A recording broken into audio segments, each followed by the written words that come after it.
I thank my colleague. Mr. Speaker, Congress's approval rating is now down around 10%. And given the debate on this politically induced default crisis, I have to ask myself, who are these crazy 10%? The American people are looking at this institution right now, and they're asking, what on earth are you thinking? They're sick of these games, and they're sick of us. They want this default crisis resolved now.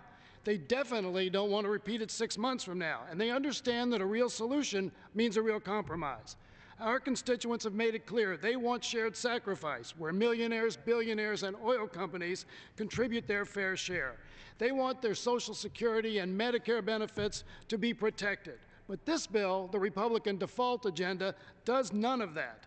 In fact, this reckless bill is actually a stealth attack on Medicare and Social Security, because it requires large cuts next year that can only come from those programs. The Boehner plan would increase borrowing costs across the entire spectrum of American society, including local and state governments, businesses, and our citizens, producing essentially a backdoor tax hike on the American people.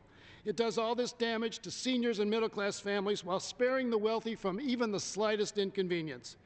We weren't elected to Congress to run our economy and our country into the ground, to fail to respond to a crisis of our own creation. But here we are. The American people deserve better and are demanding better. We need to defeat this bill so we can move on to a real solution. I yield back. Gentleman.